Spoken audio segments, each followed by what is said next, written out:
మిత్రులారా, ఈ రోజుకున్న ప్రాధాన్యత ఆనాడు విజయనగర సామ్రాజ్యాన్ని స్థాపించిన ముహూర్తం 1950 దశకంలో మైసూర్ మహారాజు హైదరాబాద్ నవాబు నిజాం గారు పెట్టిన ముహూర్తం, తుంగభద్ర నది డ్యామ్ నిర్మాణ ముహూర్తం. ఈనాడు మిత్రులు డికే శివకుమార్ గారు ఈ 33 గేట్ల పునరుద్ధరణ ముహూర్తం చరిత్రలో ఎప్పటికీ శాశ్వతంగా నిలిచిపోతుంది. ఈ కార్యక్రమం 33 గేట్ల పునరుద్ధరణ కాదు, బళ్ళారి, అనంతపూర్, కర్నూలు సమస్యలు నాకు తెలుసు. పాలమూరు వలసల గురించి నాకు సంపూర్ణమైన అవగాహన ఉన్నది. ఈ సమస్య ఈనాటిది కాదు, 3 తరాల సమస్యను ఈ 33 గేట్ల పునరుద్ధరణ పరిష్కరించబోతుంది. బళ్ళారి, అనంతపూర్, కర్నూలు, పాలమూరు జిల్లా లక్షలాది మంది రైతుల యొక్క సమస్యలకి ఈ గేట్ల పునరుద్ధరణ ఈరోజు పరిష్కారం చూపించబోతుంది. సిఆర్ పాటిల్ గారు అత్యంత అనుభవజ్ఞుడైన, మృదుభాషి, అతి తక్కువ మాట్లాడడం, అత్యంత వేగంగా పనిచేయడం సిఆర్ పాటిల్ గారికి ఉన్న ఒక ప్రత్యేకత. ప్రధానమంత్రి నరేంద్ర మోడీ నుంచి మొదలు పెడితే ఎవరైనా సిఆర్ పాటిల్ గారికి ఒక సమస్యను అప్పచెప్తే 100% ఆ సమస్యని పరిష్కరించి శాశ్వతంగా ఒక మార్గాన్ని చూపిస్తాడని సంపూర్ణంగా విశ్వసించే సిఆర్ పాటిల్ గారు ఈనాడు కేంద్ర జలశక్తి మంత్రిగా ఉండడం, ఆంధ్రప్రదేశ్, కర్ణాటక అండ్ తెలంగాణ సాగునీరు, తాగునీరు యొక్క సమస్యలకు శాశ్వత పరిష్కారం దొరుకుతుందని ఈరోజు నేను సంపూర్ణంగా విశ్వసిస్తున్నా. మిత్రులారా, తరాలుగా తాగునీటి కోసం, సాగునీటి కోసం కిలోమీటర్ల కొద్దీ వలసలు వెళ్ళే మనం జిల్లాలు దాటుకొని, రాష్ట్రాలు దాటుకొని ఇతర దేశాలకు వలసలు పోయే మనం ఈరోజు మన పొలాలలో పారాల్సిన సాగునీరు, తాగునీరు పరిష్కరించుకోకపోవడం వల్ల సముద్రంలో కలుస్తున్నాయి.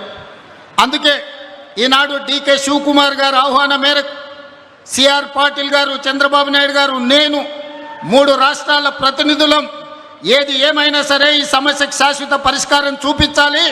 ఈరోజు బళ్ళారి వేదిక కావాలి. ఈ తుంగభద్ర డ్యామ్ నది ఒడ్డున శాశ్వతంగా ఈ సమస్యలకు పరిష్కారం చూపించాలని ఈరోజు ఒక ఆలోచనతోనే, ఒక పట్టుదలతోనే మేము ఇక్కడికి రావడం జరిగింది. మా చర్చలకు కొలిక్కి వచ్చినాయి. ఖచ్చితంగా కేంద్ర ప్రభుత్వం, సిఆర్ పాటిల్ గారు ఈ సమస్యకు ఒక శాశ్వత పరిష్కారం చూపిస్తారని మేము సంపూర్ణంగా విశ్వసిస్తున్నాం. ముఖ్యంగా మా గద్వాల, అలంపూరు, పాలమూరు జిల్లా ప్రాంతంలో రాజోలిబండ డైవర్షన్ స్కీమ్కు కేటాయించిన 15.9 టీఎంసీల నీళ్లలో ఈనాడు కేవలం 5 నుంచి 6 టీఎంసీలే మా రైతాంగం వాడుకుంటున్నారు. దాదాపుగా 10 టీఎంసీల నీళ్లు మాకు రావడం లేదు. తుంగభద్రలో మట్టి పేరుకుపోవడం కావచ్చు, నీళ్ల తరలింపులో ఉన్న సమస్యలు కావచ్చు, ఈరోజు ఆ సమస్యలకు శాశ్వత పరిష్కారం చూపించాలి. గద్వాల, అలంపూరు ప్రాంతంలో ఉన్న ఆర్డీఎస్ లక్షలాది మంది రైతులకు మేలు జరగాలి అని ఈనాడు ఈ సమావేశంలో సిఆర్ పాటిల్ గారి దృష్టికి, చంద్రబాబు నాయుడు గారి దృష్టికి తీసుకెళ్లడం జరిగింది. పెద్దలు డికే శివకుమార్ గారి సూచన మేరకు మేమందరం ఈ సమస్య పరిష్కారం కోసం ఒక అడుగు ముందుకు వేసి కలిసికట్టుగా పని చెయ్యాలి అని ఈరోజు ఒక నిర్ణయం తీసుకున్నాం. ఖచ్చితంగా చరిత్రలో ఈరోజు సువర్ణ అక్షరాలతో లిఖించబోతున్నారు. నేను మొదటి నుంచి నీకు పంచాయతీ కావాలన్నా, సమస్య పరిష్కారం కావాలన్నా అంటే సమస్యలకు పరిష్కారమే కావాలి, శాశ్వతంగా రైతాంగ ఆకాంక్షలు నెరవేరాలి అని ఈరోజు తెలంగాణ రాష్ట్ర ప్రభుత్వం నిర్ణయం తీసుకున్నది. అందుకే ఈనాడు రాజకీయాలకు అతీతంగా, ఎన్నికలలో స్వార్థ ప్రయోజనాలకు ఉపయోగించుకోకుండా ఈనాడు ఈ ప్రాంతంలో ఈరోజు ఇక్కడ తుంగభద్ర నది ఒడ్డున జరుగుతున్న చర్చలు చరిత్రలో గొప్ప నిర్ణయంగా మారబోతుంది. ఈ నిర్ణయం తప్పకుండా కృష్ణానది జలాలు, గోదావరి జలాలు, తుంగభద్ర నది జలాలలో అంతర్రాష్ట్ర జల వివాదాలకు శాశ్వత పరిష్కారం చూపిస్తుందని మేము సంపూర్ణంగా విశ్వసిస్తున్నాం. ఆనాడు రాజులు రాజ్యాల కోసం కత్తులతో కుత్తుకలు తెంపుకుంటున్న సందర్భంలో ఈ ప్రాంత రైతాంగం కోసం మైసూరు మహారాజు, హైదరాబాదు నిజాం ప్రభువు కలిసి ఈ తుంగభద్ర డ్యాంను నిర్మించారు.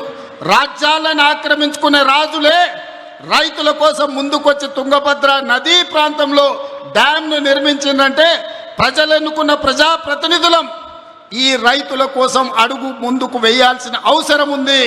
ఇది బాధ్యతగా మేము భావించి ఈ బాధ్యతను నెరవేర్చాలి అని పెద్దలు చంద్రబాబు నాయుడు గారు, డికే శివకుమార్ గారు, తెలంగాణ రాష్ట్ర ముఖ్యమంత్రిగా నేను సిఆర్ పాటిల్ గారికి మా సమస్యలన్నీ విన్నవించడం.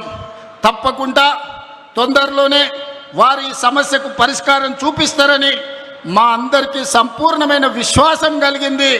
ఈరోజు ఆ సమస్యకు ఒక మొదటి అడుగు ఈ ప్రాంతంలో మనం వేస్తున్నామని తెలియజెప్పడానికి నేను సంతోషపడుతున్నాను.